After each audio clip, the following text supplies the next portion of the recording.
चैंपियन गिरता है लेकिन रुकता नहीं है छोटू. Halo sahabat, Assalamualaikum. Semoga sehat selalu dan senantiasa berbahagia. Terima kasih udah subscribe dan menyimak video-video SLMT TV. Semoga Tuhan Yang Maha Esa selalu memberikan rezeki yang berkah dan berlimpah ruah untuk sahabat semua.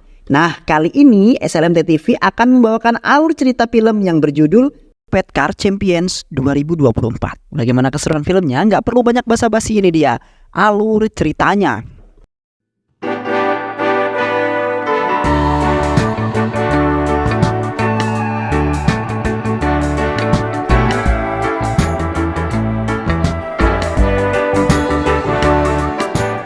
Pada tahun 2017, seorang bernama Murlikan Petkar mendatangi kantor polisi. Ia adalah seorang yang sangat terkenal. Banyak sudah prestasi yang ia dapatkan. Ada tujuan khusus ia mendatangi kantor polisi pada saat itu. Dia ingin membuat sebuah laporan pengaduan kepada Presiden India karena ia tidak pernah menerima penghargaan Arjuna atas prestasi yang ia dapatkan. Ia merasa sangat pantas untuk mendapatkan itu semua. Apalagi penghargaan itu tidak hanya berdampak bagi dirinya sendiri, melainkan bisa dijadikan alat bagi dirinya untuk memajukan desa tempat tinggalnya di mana ia berada. Sebagai bukti, ia menunjukkan banyak medali yang telah ia dapatkan kepada para polisi. Namun, para polisi sedikit ragu dengan Petkar, karena polisi sejujurnya tidak mengetahui asal-usul si Petkar ini.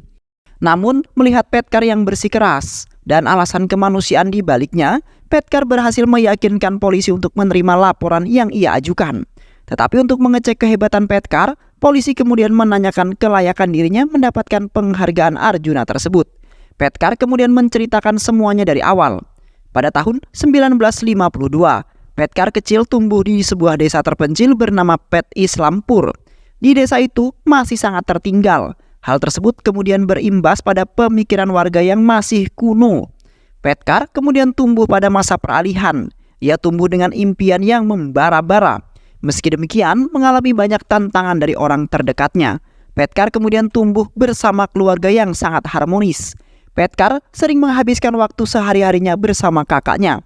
Suatu waktu, dia dan kakaknya bersepeda mengelilingi desa.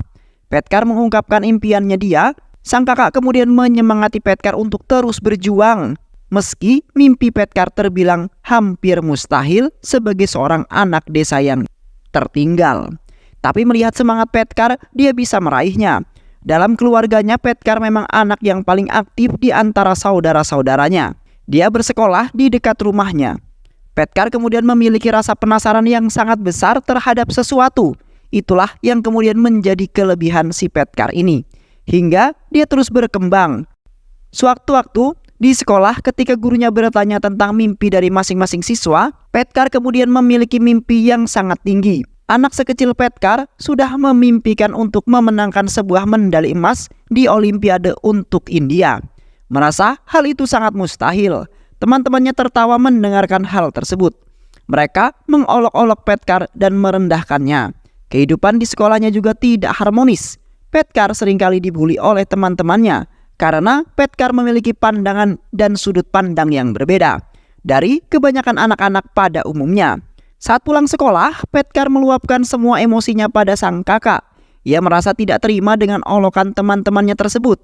Ia merasa sangat yakin jika mimpinya itu bisa digapai. Dia bahkan bisa menjadi seorang champions pada saatnya nanti. Bahkan kakaknya juga meragukan mimpi dari Petkar tersebut. Namun, Petkar tidak akan merubah mimpinya itu sampai dia berhasil mewujudkannya. Kemudian kakaknya berpikiran sesuatu. Mereka mendatangi tempat olahraga di sana, hampir sama dengan sebuah gym. Kakaknya menyarankan Petkar untuk berlatih di sana. Petkar langsung setuju dengan apa yang dikatakan oleh kakaknya itu. Ia langsung menghampiri pemilik gym itu dan meminta orang itu untuk mendampinginya sehari-hari dan mengatur jadwal latihannya si Petkar ini. Dia ingin menjadi seorang juara hingga ia harus mulai berlatih sedini mungkin. Namun mendengar hal tersebut, pemilik gym malah menertawai si Petkar. Dia meragukan Petkar. Menurutnya itu hanya sebuah keinginan dari seorang anak yang masih labil.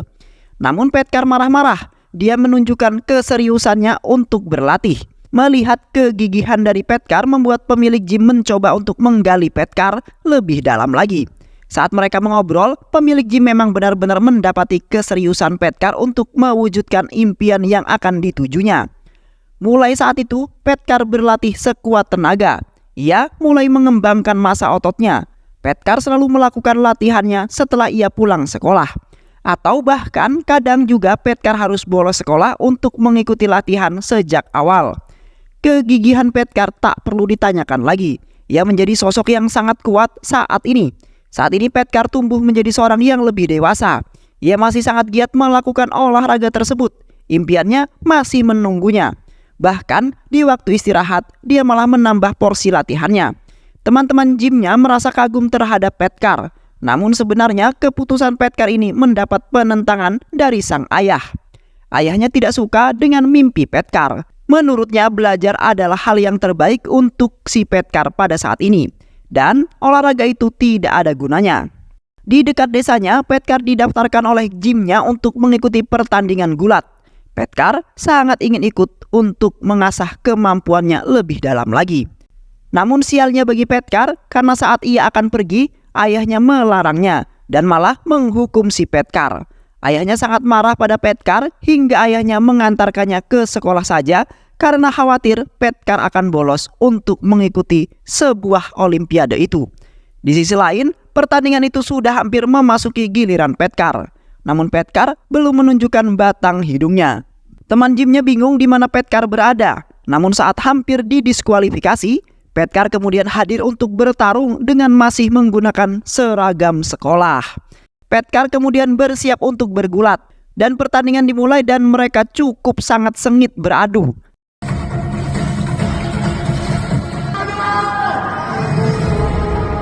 Dan pada akhirnya Petkar berhasil menumbangkan lawannya itu dan meraih sebuah kemenangan pertamanya sepanjang hidupnya. Semua orang bersorak kagum pada Petkar. Namun kemenangan Petkar tidak diterima oleh pihak lawan. Hingga terjadi sebuah perkelahian antara dua kubu itu. Namun Petkar berusaha kabur dan menghindari pertarungan tersebut. Namun dia dikejar oleh beberapa orang. Aksi kejar-kejaran mereka disaksikan oleh penumpang kereta. Yang akhirnya Petkar berhasil kabur dari kejaran mereka setelah ditolong untuk masuk ke dalam kereta. Di situ Petkar kemudian bertemu dengan seseorang, di mana orang tersebut adalah orang yang berasal dari kota. Petkar kemudian menjadi temannya pada saat ini. Kereta kemudian membawa mereka ke sebuah kota yang berada di India. Petkar kini hidup berdua dengan temannya tersebut dan tidak mempunyai siapa-siapa di kota tersebut. Petkar kemudian terbangun ketika sudah pagi. Ia berbicara kepada seseorang pria tua. Pria itu menceritakan kejadian yang dibaca di korannya. Di kota Petkar kemudian mengikuti sebuah latihan militer untuk mengembangkan lagi tubuhnya. Seleksi tahap pertama, Petkar dan temannya itu lolos. Mereka sangat bahagia. Keesokan harinya Petkar menaiki sebuah kereta. Dia sangat berbahagia dengan lingkungannya saat ini. Mereka menari dan tertawa bersama-sama. Tibalah di satu tujuan. Dia kemudian datang untuk mengikuti sebuah seleksi lanjutan angkatan darat tersebut. Semua yang lolos seleksi pertama dikumpulkan untuk melakukan seleksi untuk lebih lanjut. Rambut mereka dipotong cepak dan semuanya tinggal di asrama. Sehari-hari mereka selalu mengikuti perintah. Tiada hari tanpa latihan kebugaran. Saat malam mereka memiliki waktu luang untuk beristirahat. Mereka bercanda bersama dan menceritakan pengalamannya masing-masing. Namun hubungan Petkar dengan temannya tidak terlalu harmonis. Dia diejek dan diolok-olok karena latar belakang yang ia miliki. Hingga membuat dirinya marah dan melawan orang tersebut. Sialnya penjaga mengetahui hal itu. Petkar yang sedang tertangkap basah menyerang temannya, ia langsung dihukum di luar saat kondisi sedang hujan. Petkar pasrah dan tidak bisa melakukan apa-apa selain menuruti perintah penjaga itu. Di sisi lain Petkar kemudian terpilih menjadi seorang petinju. Dia kemudian dilatih keras untuk menjadi seorang petinju yang profesional. Petkar sedikit berselisih dengan guru boksingnya. Petkar kemudian memang cukup keras kepala. Petkar sangat yakin dengan tekniknya sendiri.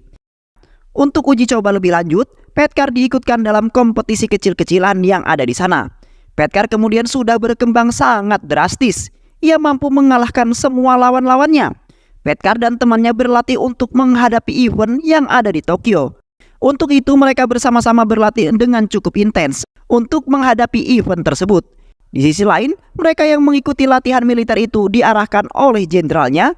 Arahan itu dilakukan sebelum mereka bertolak ke Tokyo sebagai perwakilan India untuk mengikuti event olahraga yang ada di Tokyo.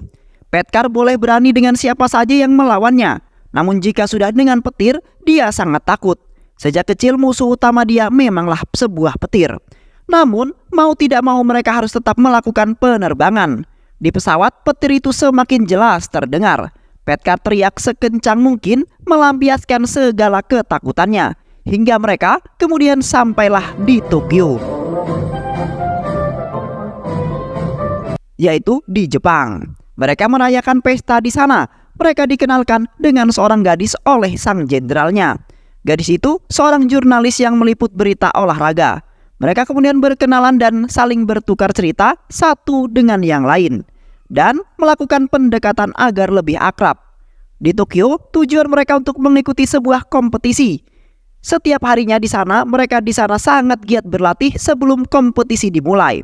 Hingga tiba saatnya peresmian pembukaan kompetisi tinju itu. Di pertandingan pertama, Petkar dan temannya berhasil menumbangkan semua musuh-musuhnya. Melawan sebuah tim tuan rumah, Petkar juga mampu mengalahkannya dengan sangat mudah. Setelah babak penyisihan selesai, kompetisi dilanjutkan esok hari dengan babak yang selanjutnya.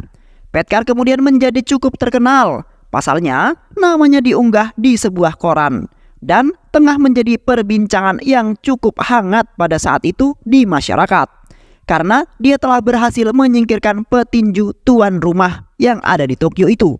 Petkar juga mendapatkan ucapan selamat dari wanita yang dikenalnya tadi malam. Wanita itu sangat cantik hingga mampu menarik perhatian Petkar. Keesokan harinya pertandingan babak selanjutnya dimulai.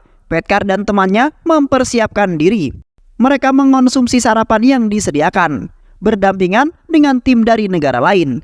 Namun, tingkah Petkar cukup memalukan. Pasalnya, dia tidak biasa memakan steak, hingga piringnya pecah berulang kali. Itu kemudian membuat orang di sekitarnya tertawa terbahak-bahak, termasuk lawannya Petkar yang selanjutnya. Pertandingan kemudian dilanjutkan. Kali ini Petkar melawan petinju yang tadi menertawainya saat memakan steak. Pertandingan antar mereka kini cukup sengit dan sangat berimbang. Tapi Petkar hampir kalah setelah kesalahan yang ia perbuat. Ia semakin terdesak dan harus menerima banyak pukulan dari sang musuh. Pertandingan ronde berikutnya dimulai. Kali ini Petkar perlahan mampu menguasai pertandingan dengan mendaratkan banyak pukulan ke tubuh lawannya. Lawannya terkena uppercut dan tumbang dengan begitu saja. Para penonton bersorak dan menyambut kemenangan Petkar pada saat itu. Lagi-lagi dia mendapatkan ucapan selamat dari sang wanita cantik yang kemudian selalu memandanginya. Mereka mengobrol dan semakin dekat. Wanita yang bekerja sebagai jurnalis itu mengundangnya untuk hadir sebagai bintang tamu di acara berita miliknya. Petkar dan temannya yang tidak biasa diwawancarai merasa cukup gugup berada di depan kamera. Ia berujar bahwa ia yakin akan menjuarai kejuaraan boxing tersebut. Di sisi lain, calon lawan Petkar kali ini tidak main-main. Dia sangat agresif dan sangat kuat. Dia akan menjadi lawan Petkar yang sesungguhnya. Keesokan harinya pertandingan berlanjut. Babak final dimulai. Mereka cukup berimbang, namun Petkar cukup defensif. Walau sesekali ia melawan, namun fokus Petkar sedikit terganggu dengan wanita itu. Berkali-kali pukulan Petkar mampu dihindari hingga serangan balik dari lawannya mendarat tepat pada rahang Petkar. Kemudian membuat Petkar harus menyerah di partai final. Petkar kemudian menunjukkan medali hasil juara 2 itu kepada para polisi untuk mempertegas ceritanya. Polisi cukup terhibur dengan cerita Petkar pada saat itu dan semakin penasaran apa yang terjadi selanjutnya. Pada tahun 1965, pasukan Angkatan Darat itu dikirim ke wilayah perbatasan Indo-Pakistan untuk menyelesaikan konflik yang sedang berlangsung selama ini. Ini kemudian menjadi tugas pertama lagi bagi Petkar di medan pertempuran. Oleh karenanya, dia cukup excited untuk menghadapi itu semua. Petkar kemudian berdiskusi dengan jenderalnya dan membahas tentang masa depannya. Namun tiba-tiba kamp tentara mereka diserang melalui jalur udara. Dijatuhi roket berkali-kali yang membuat mereka berlari lalu lalang, menyelamatkan diri masing-masing. Baku tembak di sana mulai terjadi. Para tentara India menembaki pesawat yang menyerang mereka.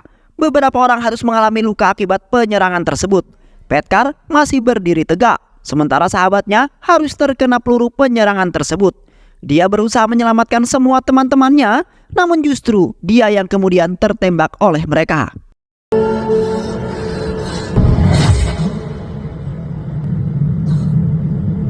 Camp mereka hancur tak tersisa. Rumah sakit di dekat itu pun penuh terisi oleh korban luka dari tentara-tentara lawan.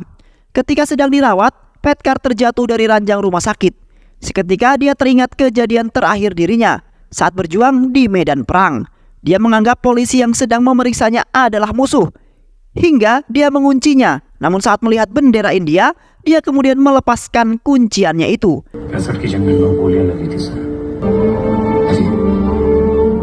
Kemudian pada tahun 1967, kondisi Petkar semakin membaik. Tetapi dia masih tidak bisa berjalan, sehingga ia masih dirawat di rumah sakit. Suatu saat dia diajak berkeliling oleh perawat dengan menggunakan kursi roda. Namun perawat itu dijegat oleh para suster. Mereka memperdebatkan hal yang tidak penting di depan banyak pasien. Pasien yang merasa tambah pusing mendengar keributan mereka. Namun itu juga menjadi sebuah hiburan bagi pasien karena tingkahnya yang sangat lucu.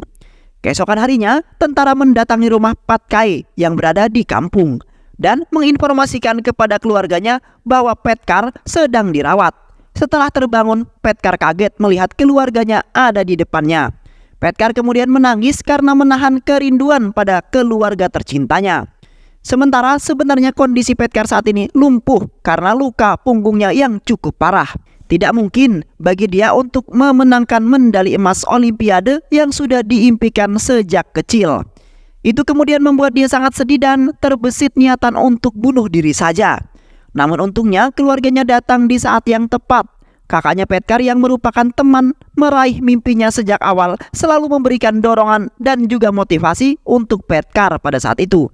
Ia terus meyakinkan Petkar bahwa keberhasilan dan kejayaan masih bisa dia dapatkan, walau tidak memenangkan sebuah Olimpiade.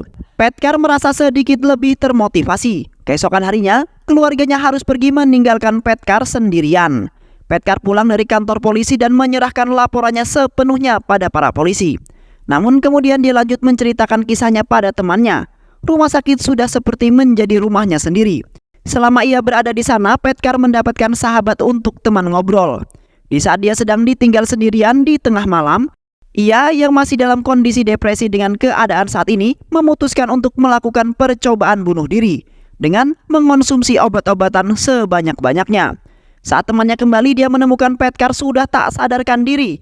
Dia berusaha menyadarkan Petkar. Beruntungnya, dia memutuskan semua yang telah diminumnya. Temannya merasa sangat sedih karena Petkar melakukan hal tersebut. Untuk memberi semangat kepada Petkar, keesokan harinya ia membuat acara untuk menyemangati Petkar. Salah satu caranya adalah membuat Petkar merasa seperti orang normal. Di sana ia dibimbing untuk berenang dan melakukan olahraga lainnya, layaknya orang normal. Saat berlatih renang, tiba-tiba pelatih tinju lamanya datang kembali dan dia mendengar semua keluh kesah Petkar. Pelatihnya kemudian mencoba untuk menguatkan Petkar. Pelatihnya juga selalu mendampingi Petkar pada saat itu. Dia mengajak Petkar untuk melihat pertandingan gulat di daerah sana.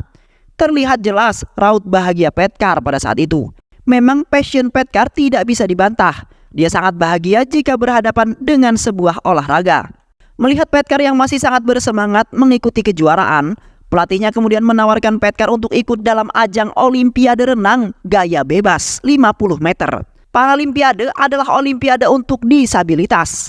Awalnya Petkar sedikit ragu karena pada dasarnya dia tidak memiliki kemampuan lebih di bidang renang. Namun pelatihnya terus meyakinkan dirinya hingga Petkar kemudian setuju dengan hal tersebut.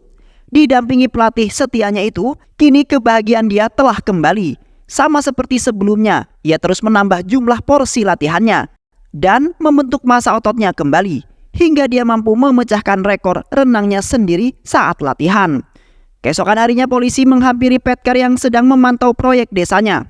Polisi kemudian bertujuan untuk memotret bukti kepedulian Petkar agar Presiden Mao setuju dengan permintaan Petkar. Tahun 1972, Paralimpiade musim panas akan segera dimulai.